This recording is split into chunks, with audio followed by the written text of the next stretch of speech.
Shalom Bapak Ibu Saudara-saudari yang terkasih di dalam Tuhan. Selamat datang di Gereja Yesus Gembala.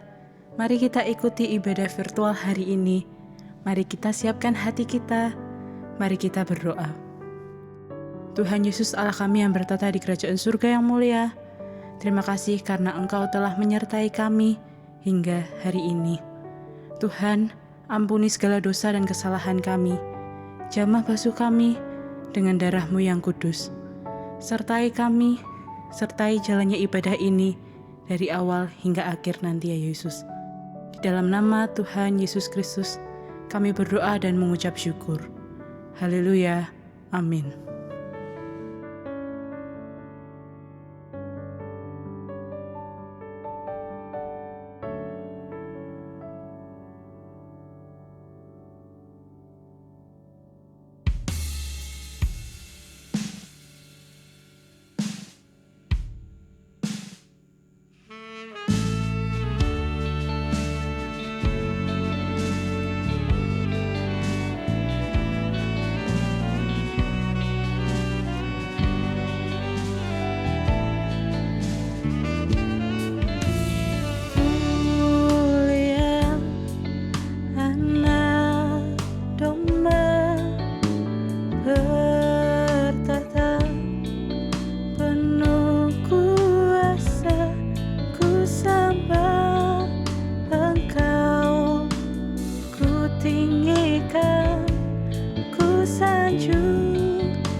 Kau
sukacita. Mari angkat suaramu sama-sama.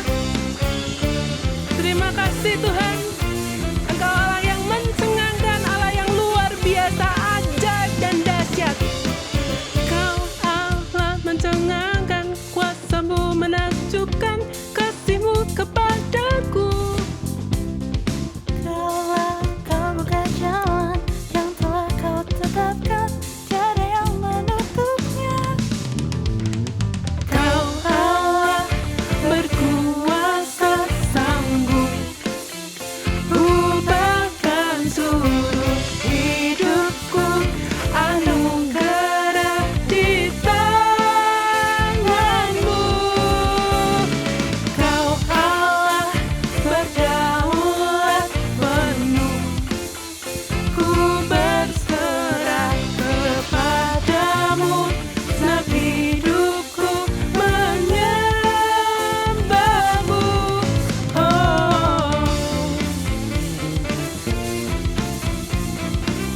Dengan penuh ucapan syukur dan sukacita, segala kemuliaan bagi-Nya.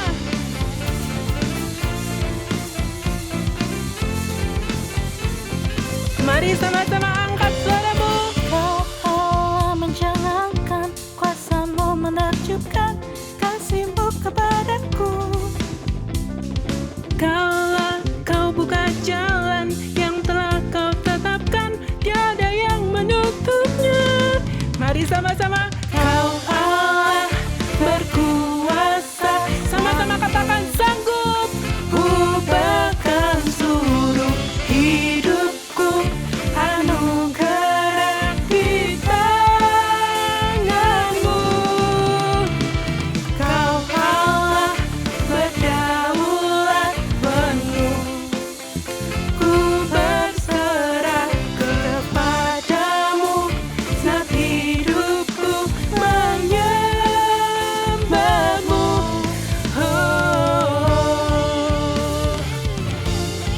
Segala kemuliaan bagi nama Yesus, Allah yang ajaib dan heran, dahsyat di tempat yang maha tinggi.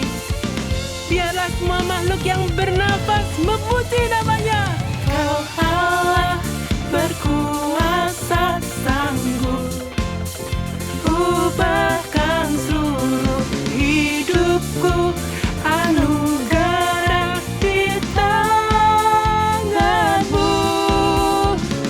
Kau Allah berkuasa penuh, ku berserah kepadamu, segenap hidupku menyembah-Mu.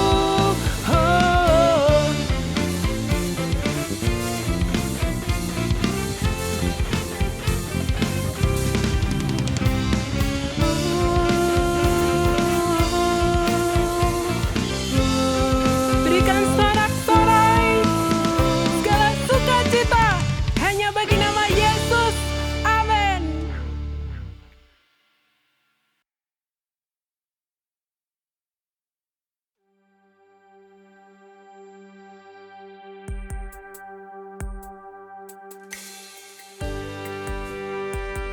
Mari sama-sama kita masuk dalam hadirat Tuhan. Kita rasakan hadirat Tuhan tempat ini.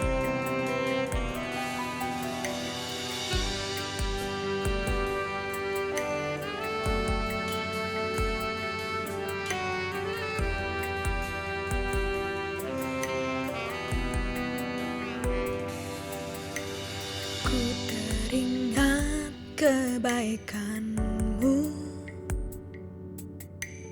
tiada habis kasih-Mu, murni bagai embun pagi, hangat seperti mentari. Ku teringat kesetiaan-Mu, nyata dalam hidupku. Langit bersyukur memuji, hati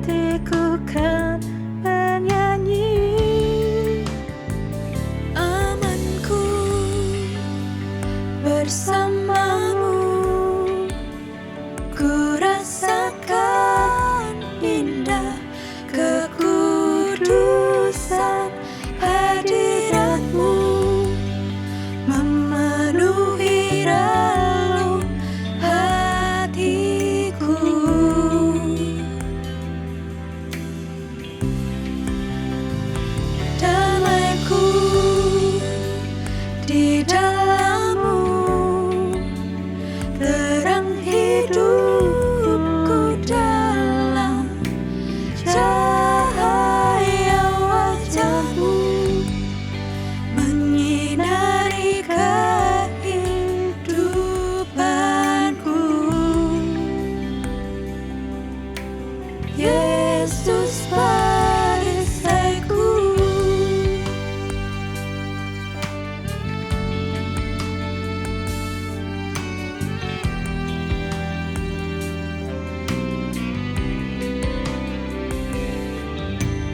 Ku teringat kesetiaanmu,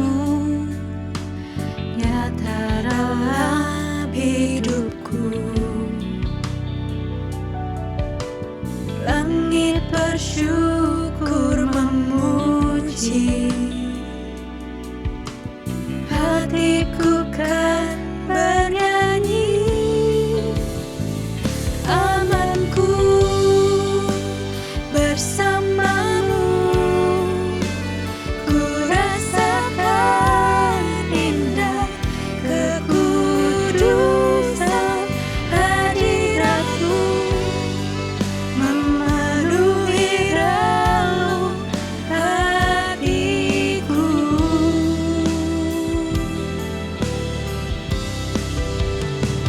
Damaiku di dalammu, terang hidupku dalam cahaya wajahmu, menyinari kehidupanku. Yesus perisaiku. Oh, terima kasih Tuhan, Engkau sungguh baik, Engkau perisaiku. Bersyukur.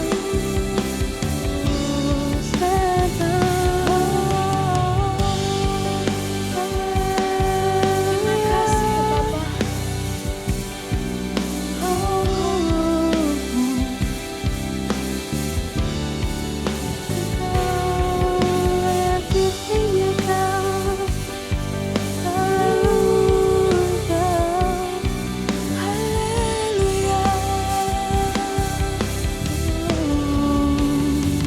Amanku bersamamu, ku rasakan indah kekudusan hadiratmu, memenuhi relung hatiku.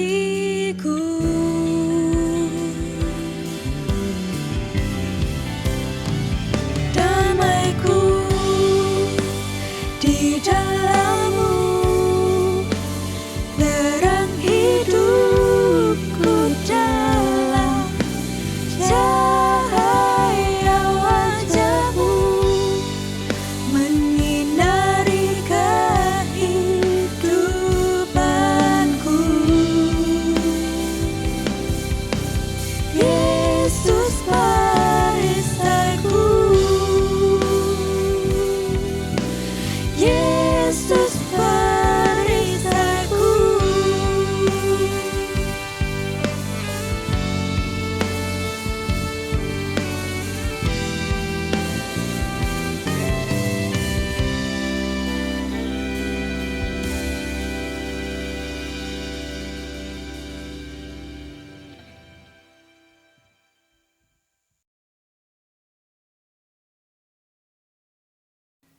Shalom Bapak Ibu Saudara sekalian, selamat datang di ibadah virtual Gereja Yesus Gembala. Senang sekali kita bisa beribadah bersama melalui tayangan virtual ibadah ini. Di bulan Maret kita punya satu tema, yaitu membangun iman. Setiap kita, saya harapkan bisa membangun iman kita di dalam keadaan apapun. Sehingga saat kita mengalami susah, mengalami senang, kita merasakan penyertaan Tuhan itu tidak pernah lepas dari kehidupan kita. Mari di bulan ini kita boleh mendengarkan firman Tuhan, menyimak, melakukannya, supaya iman kita tetap terjaga dan tetap terbangun. Makin hari keadaan rohaniah kita makin tinggi, naik seperti Raja Wali. Mari kita tunduk kepala, siapkan hati kita untuk mendengarkan firman Tuhan. Bapa, terima kasih. Pada kesempatan kali ini, kami sudah siapkan hati kami untuk menerima firman-Mu. Bila setiap apa yang kami dengar, setiap apa yang sedang kami lakukan pada kesempatan kali ini, kami fokus untuk mendengarkan firman-Mu. Biarlah hamba-Mu dipersiapkan, diperbarui di dalam Roh Kudus, sehingga hati hamba-Mu ini adalah hati Engkau sendiri. Berkati juga setiap umat-Mu, beri kami tanah hati seperti tanah hati yang subur, tanah hati yang siap menerima benih firman-Mu, dan saat firman-Mu itu jatuh dalam tanah hati kami percaya akan berbuah berkali-kali lipat dalam kehidupan kami, sehingga orang sekitar kami melihat Kristus Yesus hidup dalam kami. Makasih Tuhan, biarlah Kristus yang makin besar dan kami yang makin kecil. Dalam nama Tuhan Yesus Kristus, kami sambut firman-Mu. Semua yang percaya katakan haleluya. Amin. Shalom Bapak Ibu Saudara, senang sekali di kesempatan ini saya punya satu tema, yaitu percayalah. Dalam kehidupan kita untuk mempercayai sesuatu itu kadangkala bisa mudah, bisa susah. Saya ambil dari Amsal pasal yang ketiga ayat yang kelima. Amsal ini ditulis oleh Salomo. Bunyinya demikian. Percayalah kepada Tuhan dengan segenap hatimu dan janganlah bersandar kepada pengertianmu sendiri. Ayat ini seringkali kita dengar, seringkali kita baca. Tapi saat saya membaca ayat ini menarik sekali saat Salomo berkata, percayalah kepada Tuhan dengan segenap hatimu dan jangan bersandar kepada pengertianmu sendiri. Kata pertama adalah kata percaya. Kata percaya ini adalah hal yang mungkin bagi kita merupakan seringkali kita dengar, namun untuk mempercayai sesuatu itu bisa menjadi susah, bisa menjadi mudah. Satu kali saya lihat tayangan pemandu sorak. Pemandu sorak ini diisi oleh banyak orang, sekitar mungkin 10 sampai 15 orang. Dan yang menarik saat pemandu sorak ini mulai melakukan atraksinya adalah ada seorang yang badannya tidak besar, dia menjadi puncak dari piramida sebuah formasi pemandu sorak ini.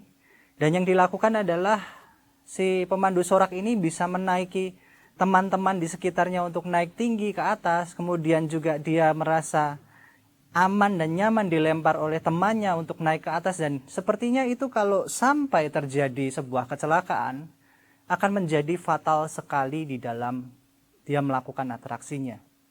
Kemudian saya baca, kenapa sih seseorang pemandu sorak ini yang badannya kecil mempunyai tugas untuk dilempar, untuk menaiki sebuah formasi yang tinggi, dia bisa melakukan itu tanpa dia mengalami kebimbangan ataupun ketakutan. Ternyata kunci utamanya adalah dia percaya akan teman-temannya. Dia percaya saat dia dilempar, saat dia diangkat, saat dia menjalani atraksi pemandu sorak ini, dia percaya sekali bahwa saat dia akan jatuh, ada temannya yang siap siaga untuk menangkap posisi dia supaya tidak terjadi hal yang tidak diinginkan. Rasa percaya ini ternyata penting sekali dalam sebuah kehidupan Bapak Ibu Saudara. Kalau kita ibaratkan dalam kehidupan kita seringkali bersama orang-orang, bersama teman-teman sekitar kita menjalani hari tanpa takut, itu pasti ada yang kita percayakan. Dalam kehidupan kita, seringkali kita bisa mempercayai hal yang salah.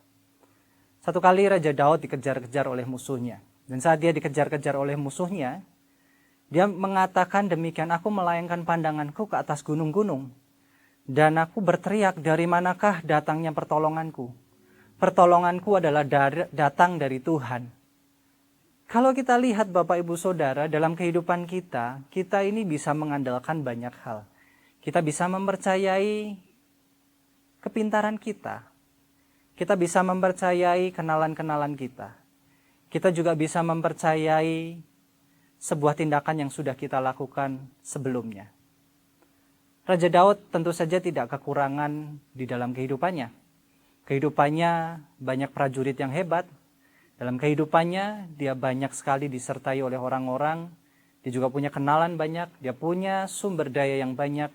Dia juga mempunyai pengalaman yang banyak. Tapi saat dia menghadapi sebuah kebimbangan, disitulah titik di mana kita meletakkan kepercayaan kita. Saat orang dikatakan, beristirahatlah hai jiwaku dalam kekayaan, maka yang dia percaya dalam hidupnya adalah kekayaannya. Saat dia di dalam kebimbangan, yang dia cari adalah orang-orang yang mungkin jabatannya tinggi, maka dia lebih mempercayai orang yang jabatannya lebih tinggi. Dan saat dia ada di dalam satu tekanan, dia mengingat bahwa aku punya kemampuan ini, aku punya kemampuan itu, aku sudah melakukan ini dan itu. Dia menaruh kepercayaannya pada dirinya sendiri. Semua hal yang nampak jasmani itu sifatnya terbatas. Apa yang kita lakukan, apa yang kita kerjakan, orang lain kerjakan, apa yang kita miliki, itu sifatnya terbatas. Makanya Raja Daud menaikkan sebuah mazmur yang indah, dia mengatakan, aku tahu pertolonganku datang dari Tuhan. Bapak Ibu Saudara, menarik sekali saat kita boleh belajar mengenai Daud. Makanya Salomo menuliskan, percayalah Tuhan dengan segenap hati. Hal yang kedua mengenai segenap hati ini adalah sebuah hal yang menarik sekali untuk kita pelajari. Hati berbicara bukan mengenai organ tubuh, tapi hati ini berbicara sebuah metafora, sebuah perumpamaan yang tidak nampak langsung untuk kita bisa cari. Hati bercerita bagaimanakah dalam kehidupan kita ini kita merasakan damai, kita merasakan tenang, kita merasakan sejahtera. Hati ini adalah bagian dari kehidupan jiwa kita kalau di dalam Alkitab. Bukan jantung yang memompa aliran darah, tetapi ini bercerita mengenai keadaan yang hanya bisa diisi oleh sebuah entitas atau sebuah pribadi, yaitu Tuhan. Dalam kehidupan kita, saat kita percaya dengan segenap hati, maka yang terjadi adalah kita harus mempercayai bahwa Tuhan adalah pribadi yang bisa kita percayai dengan segenap hati. Dalam kehidupan kita, kita bisa mudah sekali percaya, kita bisa meletakkan hidup kita, baik itu sebagian, baik itu seluruhnya, pada mungkin merek, pada mungkin institusi atau sistem. Contoh gampang begini, Bapak Ibu Saudara yang ingin anak-anaknya tumbuh di dalam iman, dalam Kristus, Bapak Ibu Saudara serahkan anaknya untuk sering beribadah, Bapak Ibu Saudara sering mengencourage atau mendorong anaknya untuk ada ambil bagian dalam gereja. Hal itu disebabkan karena kepercayaan Bapak Ibu Saudara kepada gereja. Gereja bisa menjadi sebuah institusi yang Bapak Ibu Saudara menaruh kepercayaan. Tetapi jangan sampai di situ saja. Karena pendidikan rohani, pendidikan iman anak, itu juga bagian dari tanggung jawab orang tua yang membimbing anaknya. Kalau anak-anak hanya diserahin ke gereja saja, saya sudah bilang berkali-kali, pertemuan antara anak-anak dengan teman-teman seimannya juga dengan pendeta mungkin, itu kan waktunya terbatas. Sedangkan Bapak Ibu Saudara harus meluangkan waktu untuk mendidik anaknya. Saat kita mendidik anak di dalam iman, kita mempercayakan hati kita kepada anak kita, untuk anak kita ini boleh bertumbuh. Dalam sebuah perjalanan, waktu kita memilih mungkin maskapai penerbangan, mungkin kita memilih angkutan umum yang kita ingin kendarai, yang ingin kita pakai. Kadang-kala orang memiliki preferensi, wah aku kalau naik maskapai A ini, aku yakin aman 100% karena dia nggak pernah ngalami kecelakaan udara karena track record dia bagus sekali. Kadang-kala orang mudah sekali untuk mempercayai sebuah reputasi dari sebuah perusahaan. Dan kemudian saat dia melakukan pilihan, dia mempercayakan untuk ada di tengah transportasi itu. Ini juga kalau orang sudah percaya dengan segenap hatinya, dia akan melakukan tindakan untuk ada bersama dengan apa yang kita percaya itu. Contoh lagi, misalnya kita sedang memilih sekolah. Oh, aku percaya kalau sekolah di sekolah ini pasti sekolah ini terbaik. Aku percayakan anakku di sana untuk belajar. Tentu saja hal ini nggak salah Bapak Ibu Saudara, saat kita percaya kepada satu institusi, satu merek, ataupun satu apapun, itu kita akan menyerahkan sebagian atau seluruhnya. Tapi Bapak Ibu Saudara, saat kita ini dalam kehidupan kita, ingat, apa yang nampak mata itu terbatas, dan apa yang tidak kelihatan itu tidak terbatas. Dalam kehidupan kita, jangan sampai kita ini hanya percaya dengan pandangan mata saja. Makanya di bulan Maret ini, saya mendapatkan satu impresi bahwa bulan Maret, belajarlah untuk melihat dengan iman, berjalan dengan iman, bukan hanya dengan penglihatan. Tentu saja ini bukan bercerita, oh kalau mau ada sesuatu terjang aja yang penting iman, enggak. Tetapi saat kita ada di dalam kehidupan ini, jangan hanya mengandalkan mata saja untuk mengambil keputusan, mempercayakan kehidupan kita. Kadangkala kalau iman kita salah, perbuatan kita menjadi salah. Hal yang ketiga adalah dikatakan, percayalah kepada Tuhan dengan segenap hatimu dan jangan bersandar kepada pengertianmu sendiri. Kita sebagai orang percaya, Bapak Ibu Saudara, jangan sampai kita ini punya pengertian kita sendiri. Karena pengertian kita sendiri ini seringkali membawa kita jauh daripada Tuhan. Kita seringkali mungkin baca Alkitab, mungkin kita merenungkan firman Tuhan. Tetapi firman Tuhan, Alkitab yang kita baca, ini demi kepentingan kita sendiri. Dalam Yesaya pasal 55 ayat yang ke-9 dikatakan demikian. Seperti tingginya langit dari bumi, demikianlah tingginya jalanku dari jalanmu, dan rancanganku dari rancanganmu. Bapak Ibu Saudara, Yesaya ini menuliskan ayat ini dalam pembuangan. Dalam situasi di mana dia itu merasakan tidak tentram, tidak nyaman. Tetapi ayat ini boleh menguatkan kita. Kalau kita pikir, wah jalan Tuhan yang terbaik, pasti berkatnya tercurah, enggak. Tetapi Yesaya menuliskan, jalan yang terjal disertai Tuhan, itu jauh lebih baik daripada jalan yang aku pikirkan. Kalau kita melihat bagaimana kehidupan Daniel, pada waktu ini saya sedang membaca sampai Alkitab di kitab Daniel. Kitab Daniel pasal 1 ini menuliskan hal yang menarik sekali. Pada waktu itu Israel ada dalam masa pemerintahan Babel. Dan kemudian Babel ini punya kebijakan untuk mengumpulkan orang-orang yang perawakannya bagus, yang pandai, untuk diambil sebagai pegawai istana. Nah, di sini menariknya adalah pada waktu Daniel melihat ada makanan yang enak, tetapi dia nggak sesuai sama apa yang dia percayai karena Daniel hidup dalam Taurat pada masa itu adalah perjanjian lama. Daniel mengatakan, beri aku sayur aja, makanku aku harus atur, dan aku nggak mau menajiskan diriku dengan makanan yang tidak halal di hadapan Tuhan. Tentu saja itu berlaku pada masa Daniel. Dan ternyata setelah diselidiki berapa waktu lamanya, Daniel bersama Hananya, bersama Misael dan Asaria, itu memiliki perawakan yang kuat dan juga kepandaian 10 kali lebih hebat daripada orang-orang sekitarnya. Kalau kita pikir, orang pandai, orang hebat, pasti diangkat Tuhan. Yang terjadi adalah demikian. Saat pada masa pemerintahan Kores yang pertama, tahun pertama, mereka menjadi orang-orang yang terpilih. Dan kemudian masuk dalam tahun kedua Raja Nebukadnezar. Raja Nebukadnezar ini mengambil Daniel untuk mengartikan mimpinya. Dan ternyata Daniel ini bisa mengartikan mimpi Raja Nebukadnezar itu. Setelah mimpi Raja Nebukadnezar ini diartikan oleh Daniel, sujudlah Raja Nebukadnezar dan berkata, terpujilah Allahmu, Allah yang sangat besar, yang mengatasi segala Allah. Dan di situ kepadamu aku berikan pemerintahan di bawahku. Dan kemudian Daniel ini minta, oke, kalau aku ditunjuk, tolong bawa juga Hananya, Misael, juga Asaria untuk memerintah bersamaku. Kalau orang sudah dipercaya oleh raja, kita pikir kekuasaannya tidak terbatas. Kita pikir, wah hidupnya mesti enak banget nih. Ternyata Bapak Ibu Saudara, orang benar belum tentu disukai orang lain. Dan saat itu ternyata Daniel ini bersama teman-temannya dijebak.